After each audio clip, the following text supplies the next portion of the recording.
Hey there, art nerds. Today I have a watercolor illustration to share with you guys. I'm going to walk you guys through my process and we're going to chat a bit about composition, color selection, and designing illustrations. I've got a boatload of great watercolor illustration tutorials that you guys might enjoy, so make sure you check the description down below for even more fantastic resources.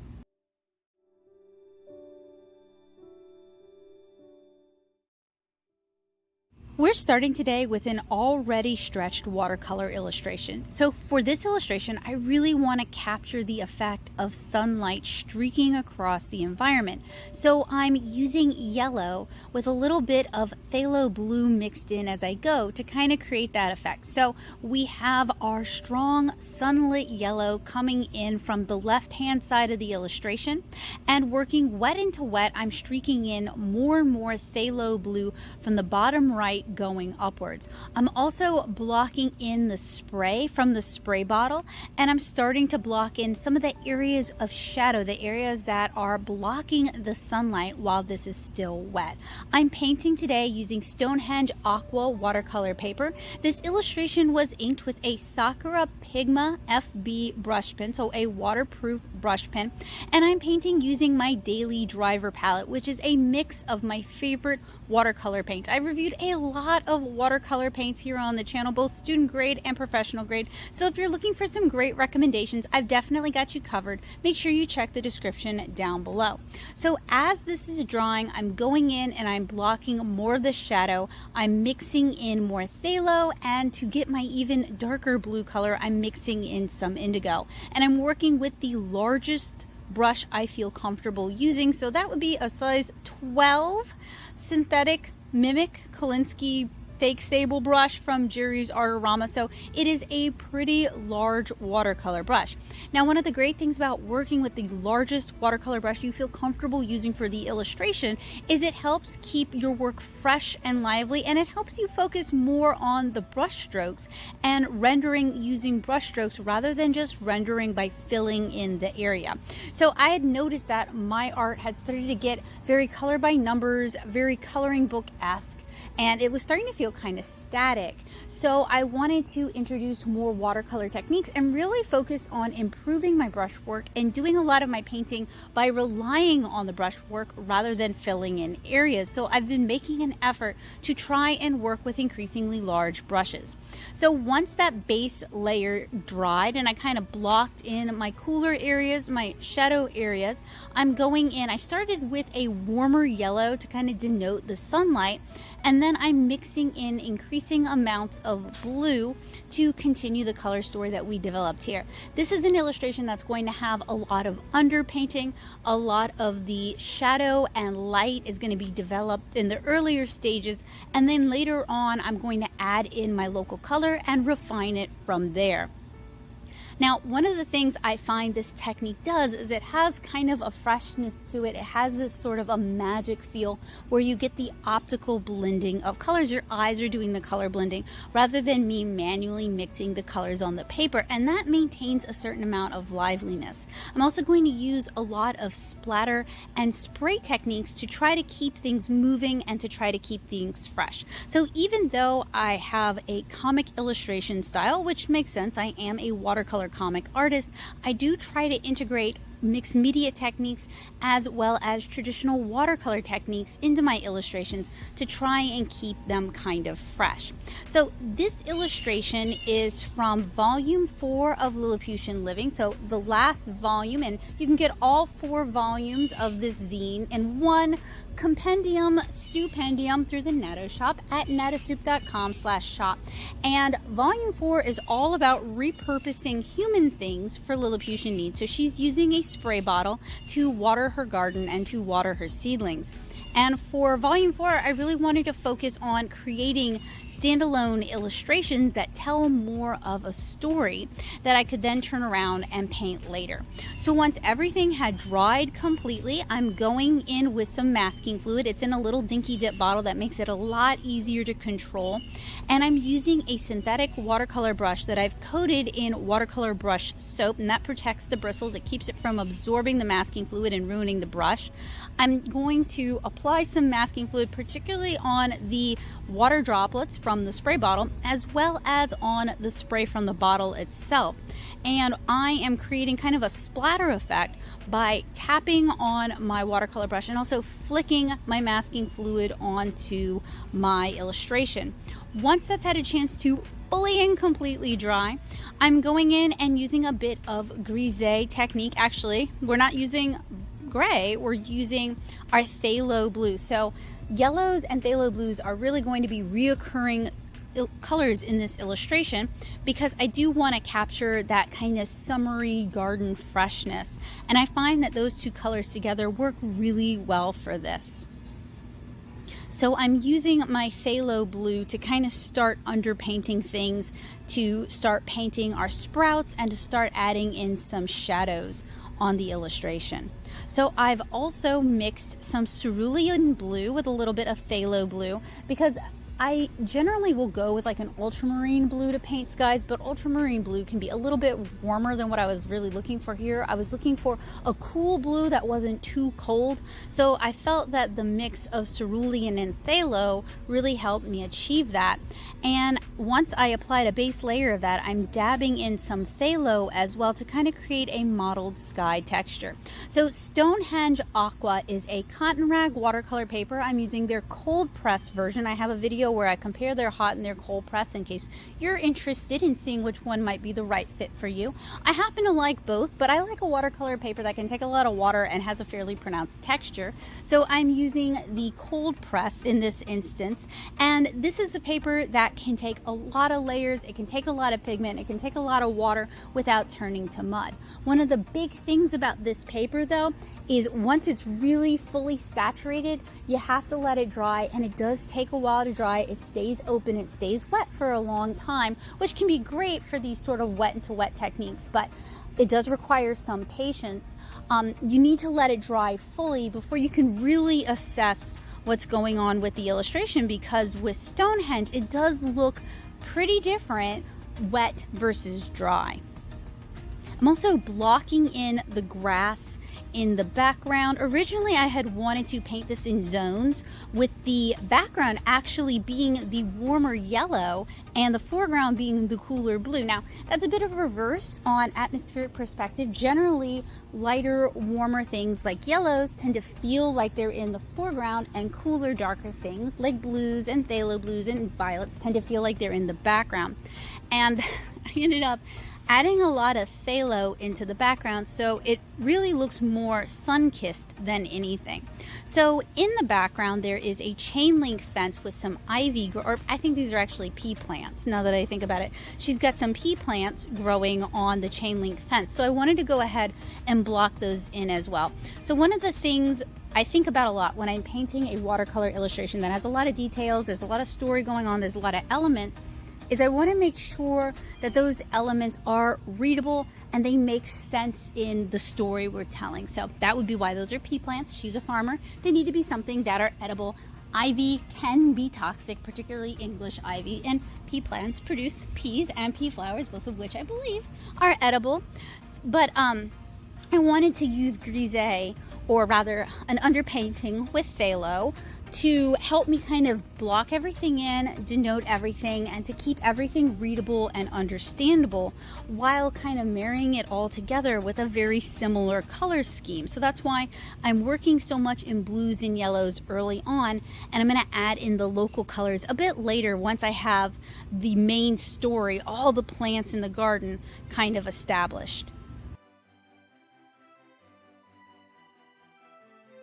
So one of the things I really like about yellows in watercolor is that they tend to be a little bit more opaque than certain other colors. Like, let's say a pyrrole orange isn't quite as opaque as like a bismuth yellow. And what's nice about that, if you handle it well, is it can add some opacity back into your illustration. It can add some light. It can add a pop of color. It can almost function like a gouache. So when you're painting foliage like this, if your foliage got a little bit too too dark, maybe by accident, you can go in with a glaze of yellow and it'll really help brighten things up. One of the downsides to that though is that it can make your line work, if you did an inked line work underneath it, it can make it appear kind of muddy and dull. So what I'll often do with these kind of illustrations is I'll re-ink it a little bit further down the line once I'm basically done with the watercolor illustration itself. So I want to use masking fluid to mask off certain things to make it easier when I'm painting large areas of this illustration.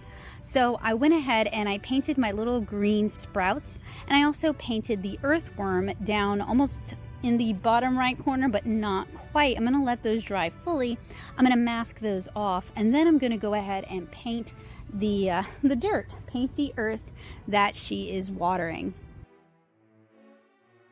I end up painting a lot of grass at kind of a macro or an enlarged scale, and a lot of that has to do with the fact that 7-inch Kara, my webcomic, is about a 7-inch tall girl, so how she experiences the world is going to be at a different scale and from a different viewpoint than how normal sized humans do. So I have a lot of experience with painting grass, and I figured out a lot of ways to kind of prevent it from turning into kind of a muddy swamp, which often grass, especially grass painted at a macro level, can start to look like. And one of the things I found to be really helpful when painting grass and rendering grass is making sure you do denote those shadows. You paint something that denotes the individual blades of grass. You don't have to be super precise about it. You can kind of decide what level of detail you're comfortable with and what you want, and different illustrations will call for different things. You don't want to render everything the same amount because the human eye doesn't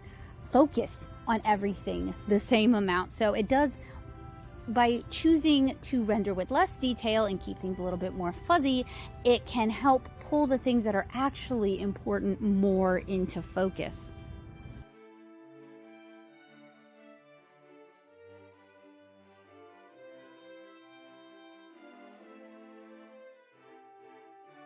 So once I've established everything I kind of wanted to establish before going in and painting the dirt, and once it's dried fully, I'm able to go in and apply some masking fluid just to block it off. This is going to make rendering that large expanse of dirt a lot easier than if I was painting around all these tiny little plants and the earthworm down at the bottom.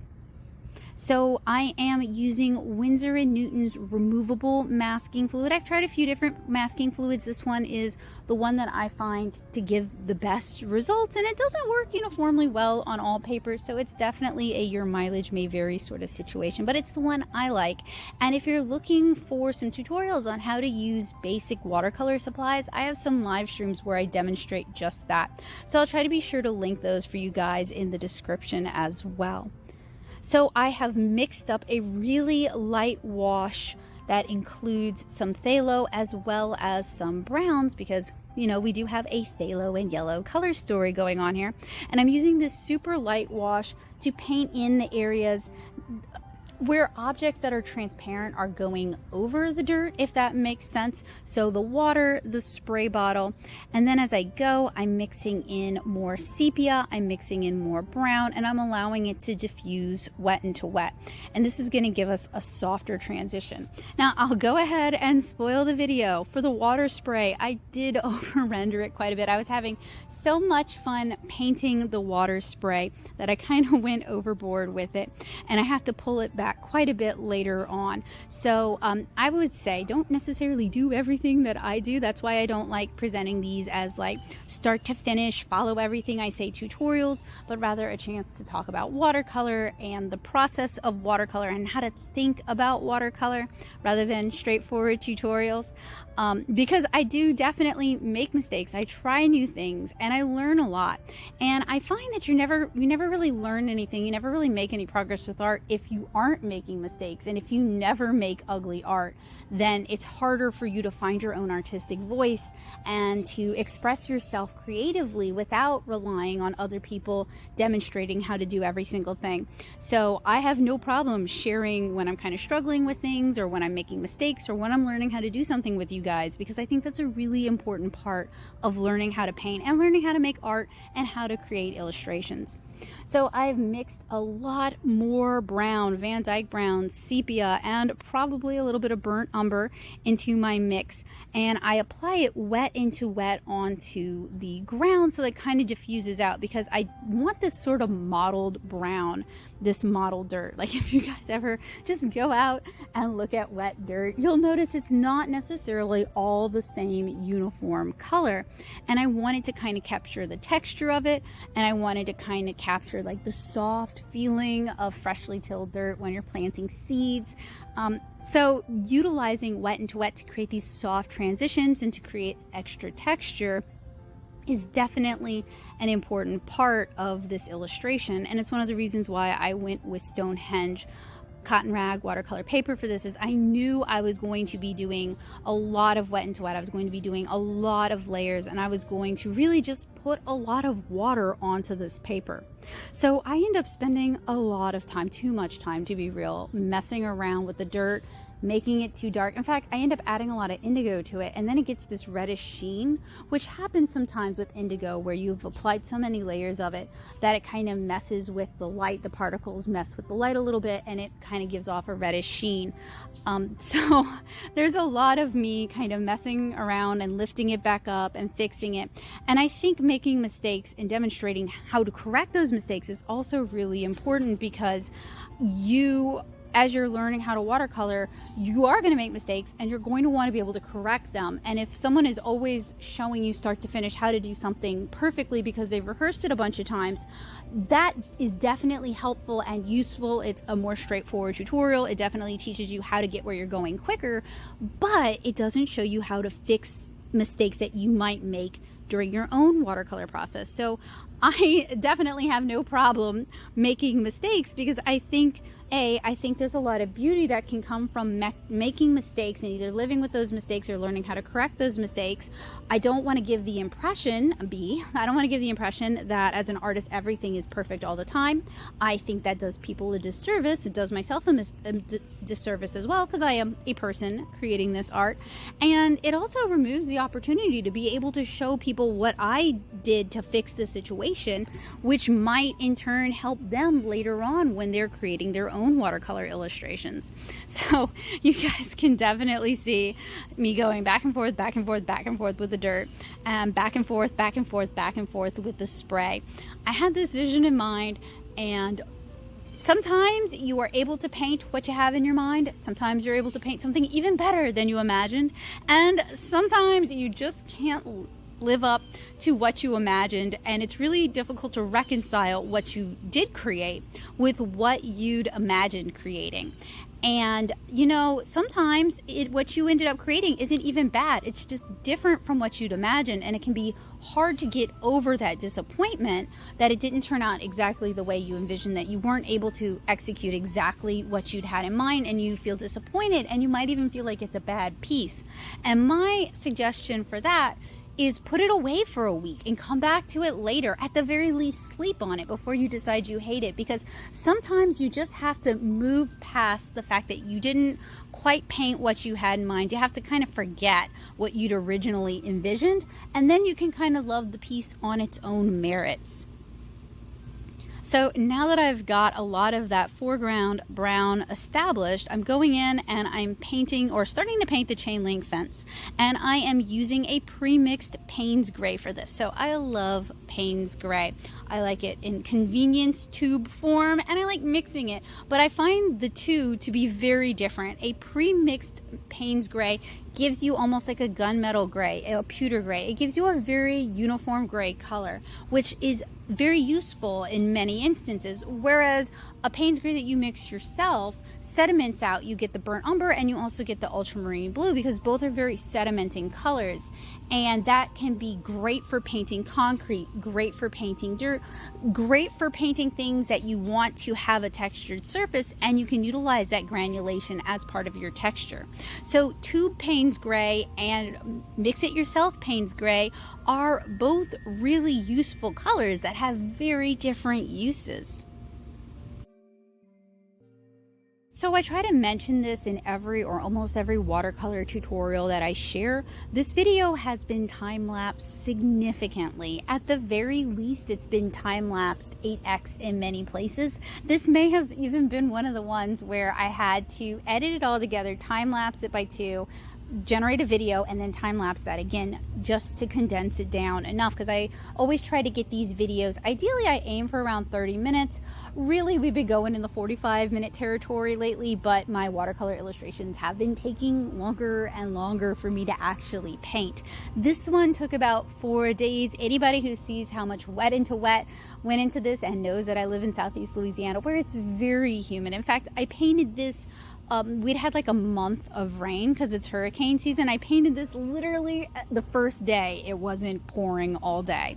So dry times can definitely add a significant amount of weight for something like this. Ideally, I'm going to have a workstation where I have multiple workstations where if I'm waiting on something to dry, I can move on to a different painting, because sometimes it'll take like half a day for it to dry. Often I leave things to dry overnight and come back to it the next morning. But I really wanted to point out that something like this does take a while to paint. It does take a few days to paint. And while I definitely spent way too much time painting the ground, I devoted way too much energy to that. The illustration in general took a while to paint, and art takes time. Sometimes it comes quick. Sometimes it takes a while. Sometimes you are able to get exactly where you're going. Sometimes you meander around the map and discover new things. It really kind of, for me, varies painting to painting unless I'm doing a set of something. So if I'm painting watercolor comic pages, I can predict how long each one's going to take because I've been painting them for years and I have a good idea of how long they take. They're kind of a standardized thing. But for illustrations that aren't standardized, or I want to try out different techniques, or I want to explore different ways of rendering light or capturing a feeling, and that's really important for me when I'm painting, is I'm always trying to capture a feeling. And a lot of it is kind of the golden hour, sun-kissed afternoon, the sun streaming through the trees and touching the tips of the grass. That's usually what I'm trying to capture with these kind of illustrations. And that's something I'm still kind of learning how to do.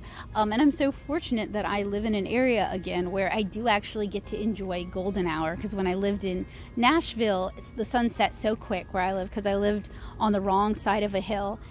So we didn't really get much for sunsets, but it's much flatter out here, so you get these lengthy sunsets and they're beautiful. I grew up loving the sunsets out here, and that's been a big inspiration for my work since moving back.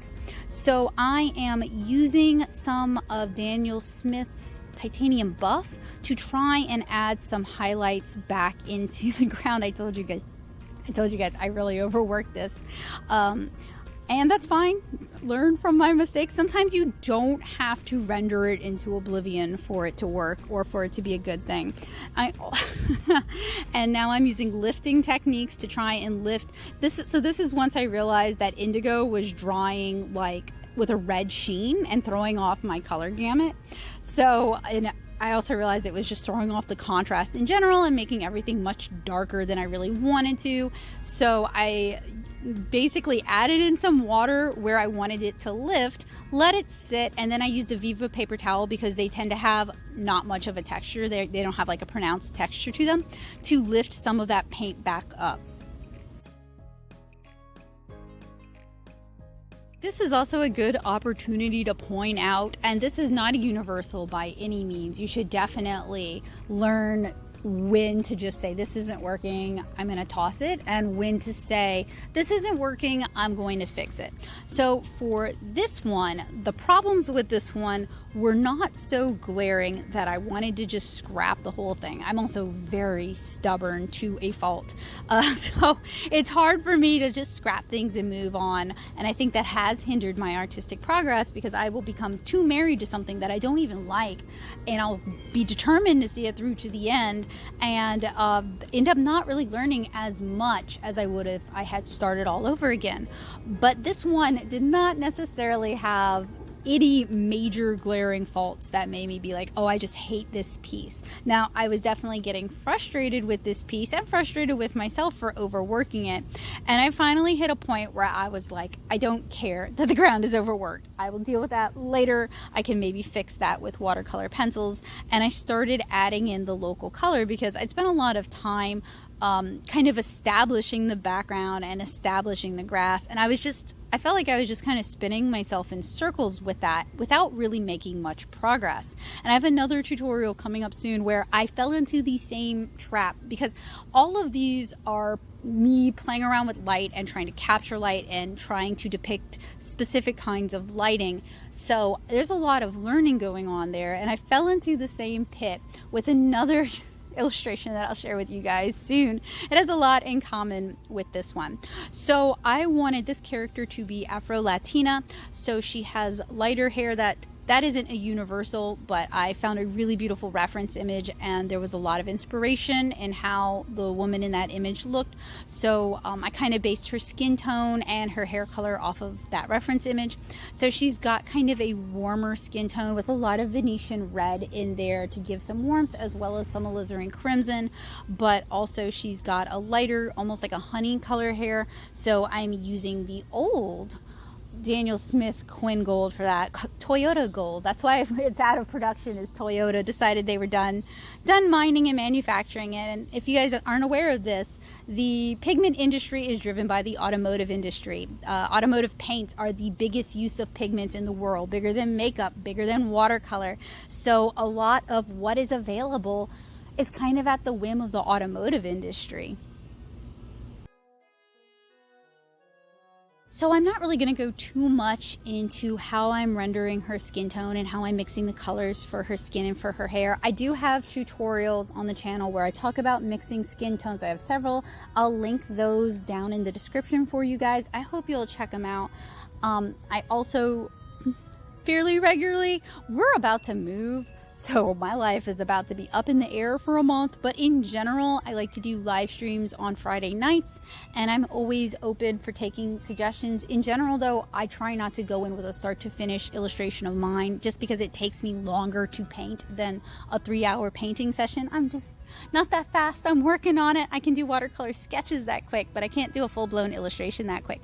But if there's things that you want to see demonstrated, if you want more information, if you'd like me to walk you through while you ask me questions in chat, I'm always open to that.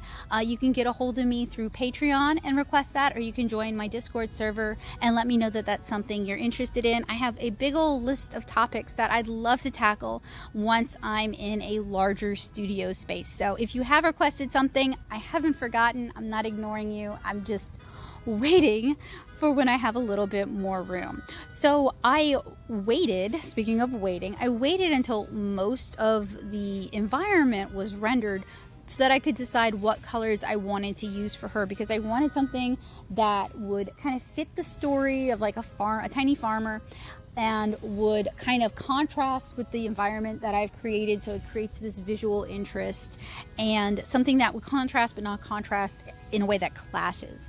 And so this is where I'm always kind of torn. I understand what makes for an engaging illustration, and I also understand what makes sense narratively for an illustration that's designed to tell a story, or is designed for world building, or is part of a larger cadre.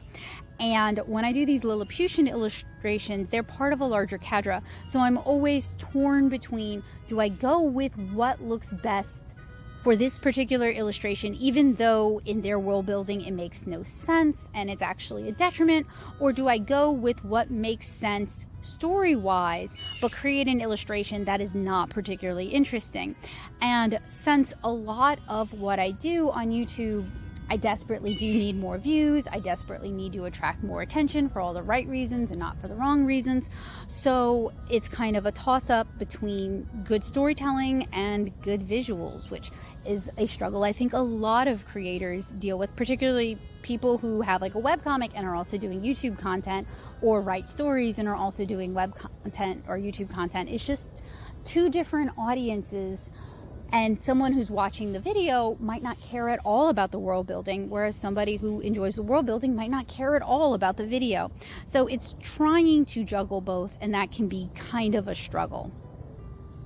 So I decided I would go with not necessarily what makes sense for Lilliputians in this instance, but something that would kind of harken to our stereotyped imagination of what a farmer looks like. So we've got the overalls, the denim overalls, we've got like the red farm shirt, we've got boots, we've got a straw hat. So even though she's tiny, she still reads as a farmer. And honestly, this is an area where having more eyes on your piece, being able to get more feedback, especially from people who are invested in both sides of what you do, is immensely helpful. Getting outside your own head can be immensely helpful. So one of the things I've really grown to enjoy is that a good cotton rag paper will handle a lot of your blending for you, especially softer ombre gradients or ombre gradients, because it'll diffuse the paint for you. And that's something that I generally try to lean into when I'm using a cotton rag paper like Stonehenge Aqua. So I painted this illustration probably about 3 weeks ago. It was earlier in July, and I'm narrating this in August now.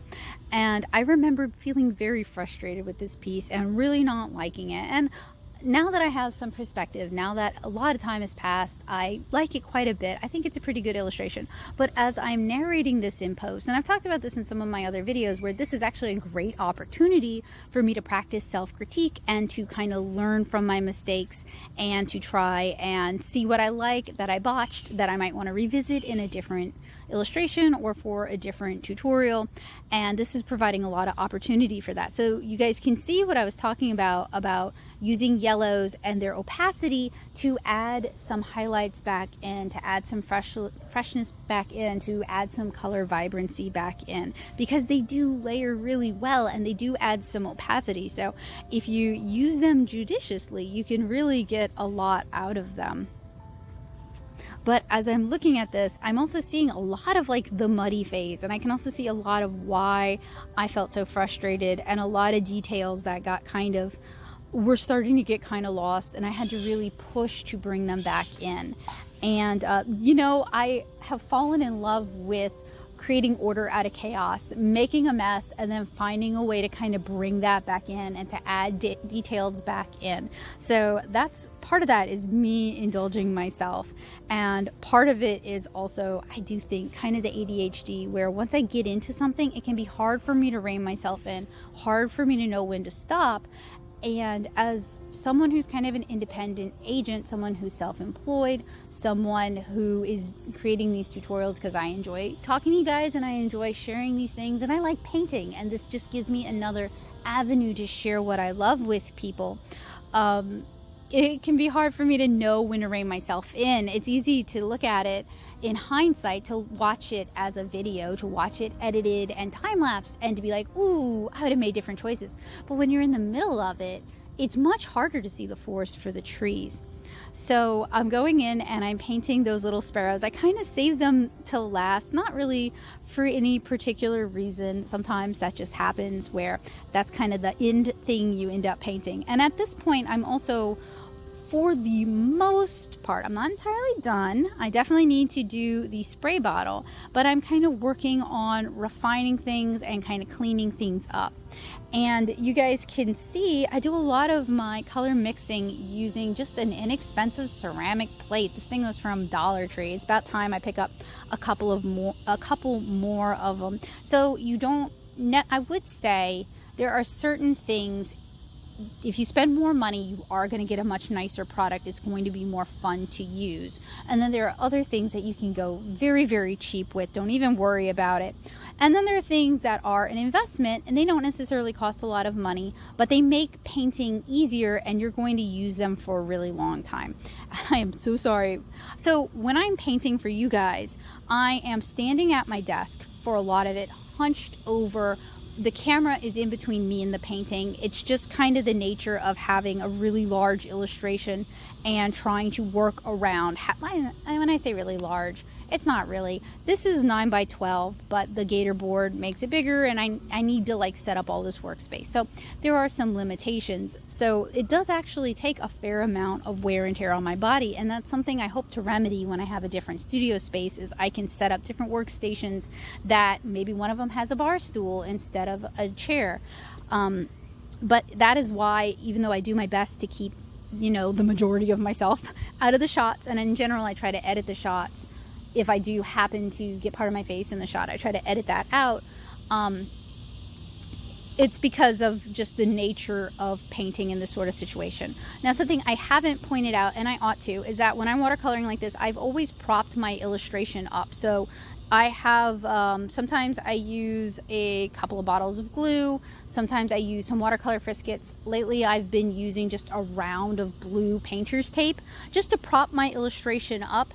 I've been told that not painting completely flat allows the pigments to settle better, to settle in more interesting ways, so your art will look better overall at the end.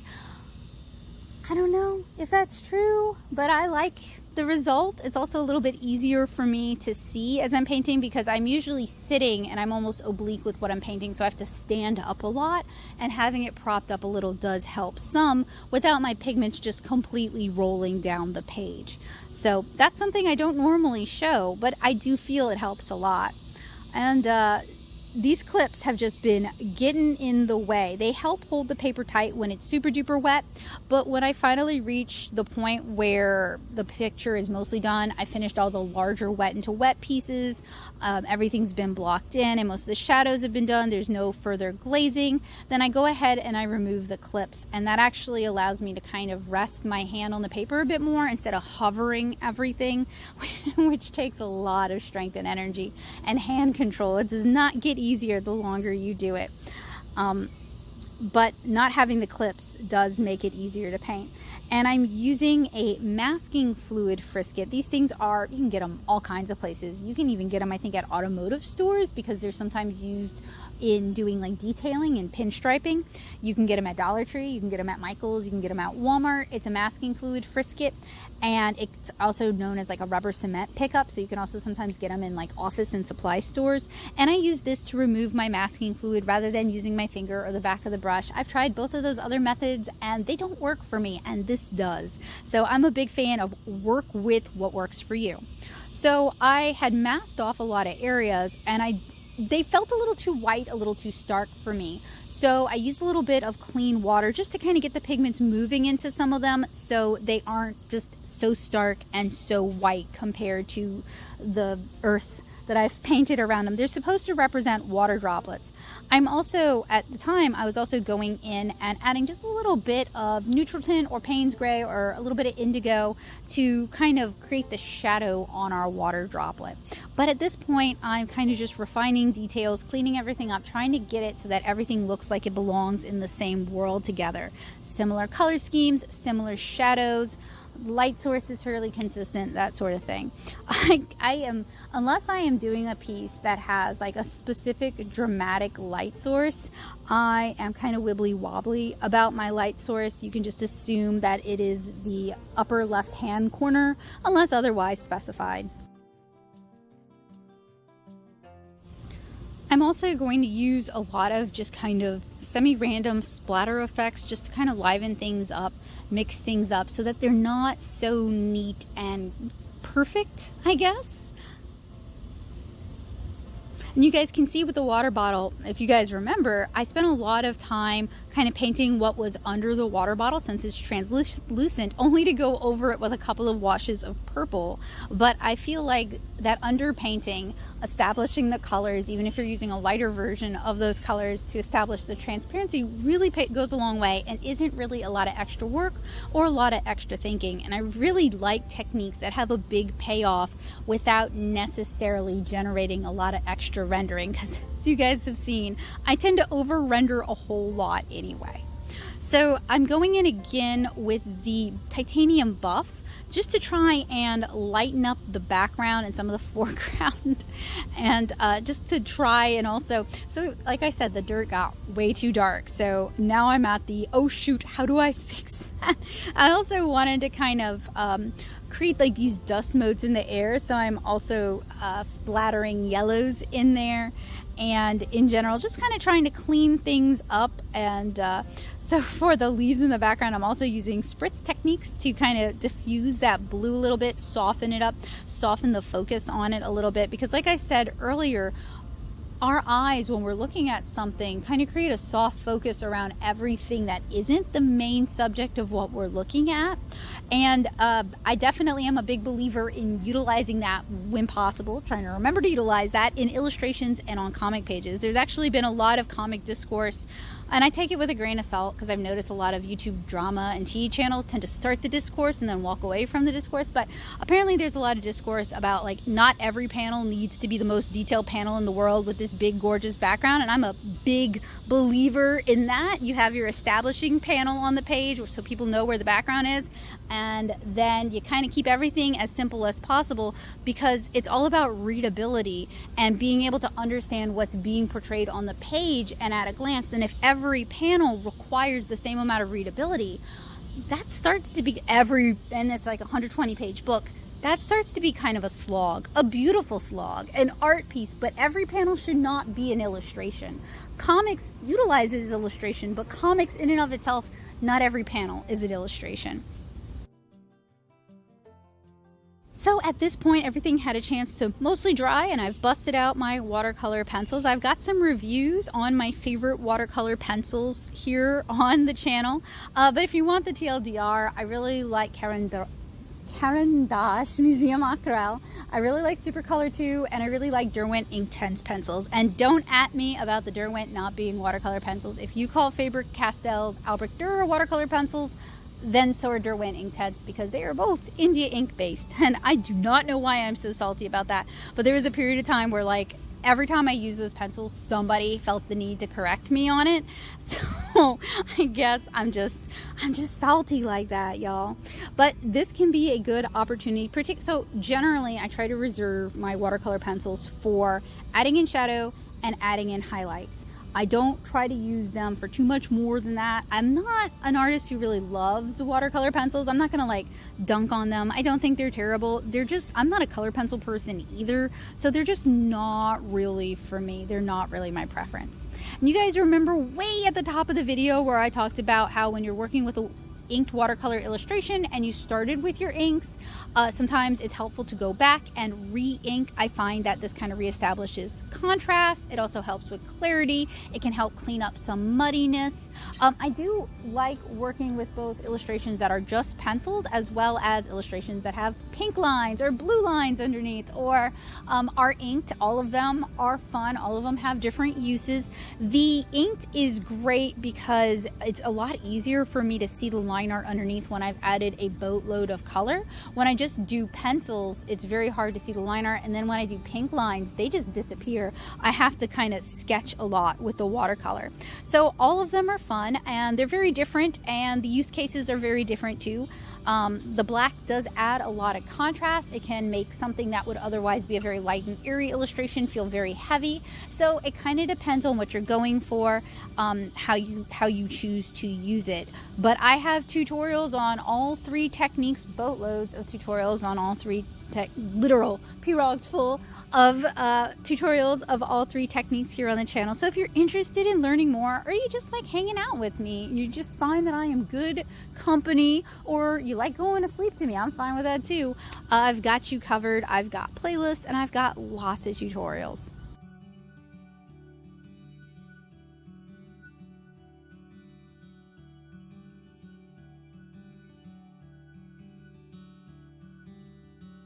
So you can always tell we're nearing the end of our time together when I pull out the white gouache.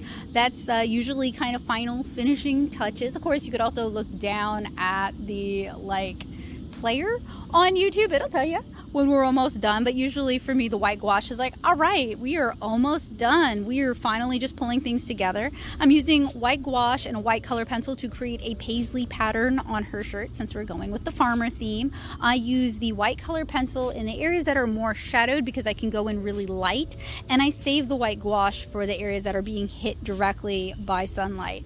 And I gotta admit, adding the gouache is kind of one of my favorite parts, partially because we're done. I'm like an old horse nearing the shed. I'm like, I'm almost home. But also because, you know, it just adds this magic. It adds this pizzazz. It kind of ties everything together. You know, we go from like this inked illustration that looks pretty good on its own to a total and complete hot mess. And from that hot mess, we kind of pull together a story. We pull together a watercolor illustration. And that's really fun for me. It's like creating magic. I really enjoy it. And I really love that I can share it with you guys. YouTube is a hobby for me. I make hardly any money at all doing YouTube. And I spend a lot of time I'm painting anyway. So I record a lot of what I'm painting, and then I might sell the paintings, or I might use them for something else, a larger piece. Whew, I really went ham on that spray there. And then I got to go in, wait for it to dry, and correct it using some blue. But that does give me the opportunity to lighten some things up and to create more of a spray. So this is what I mean by you guys see me make mistakes, and then you get to see me correct those mistakes. You know, you gotta learn somehow, and making mistakes can be a great way to learn, and hopefully you guys are able to learn from my mistakes as well, because if I can save you guys some pain, that makes me happy. But I do really love painting. I try to paint every day, not because anyone's forcing me to, but because I genuinely enjoy doing it. It brings me so much fun. It's like a little bit of magic, and I love drawing and writing and painting stories. So if you guys enjoy my art, it would really mean a lot to me if you checked out my webcomic, 7-inch Kara. If you've already checked it out and you like it, it would really mean a lot to me if you decided to purchase a copy for yourself, or barring that, if you can't afford to do it, I get you. This has been a rough year. You could fill out a library request form. It costs you nothing. Your local library will purchase a copy of Kara from me, so that helps me out a ton. And you are helping me out even more because you are introducing new people to 7-inch Kara, and I really appreciate that. So once everything has had a chance to dry, and once I finished making a mess of everything, I go ahead and I remove my blue painter's tape, pulling away at a 90-degree angle, because if it's gonna rip, I want it to rip into the white of the paper, not my watercolor illustration.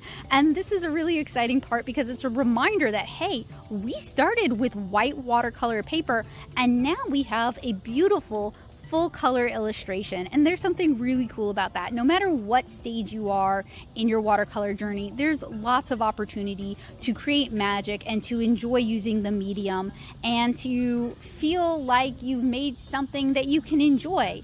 And I hope that is something that I can share with you guys, and I can inspire in you guys, and I hope I can help you guys make art a habit, because I feel like art belongs to everyone.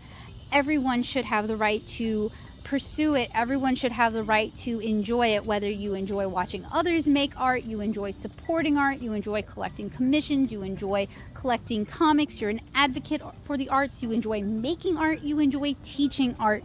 Hopefully what I said to you guys today, what we talked about today, and in some of my other videos has inspired just that.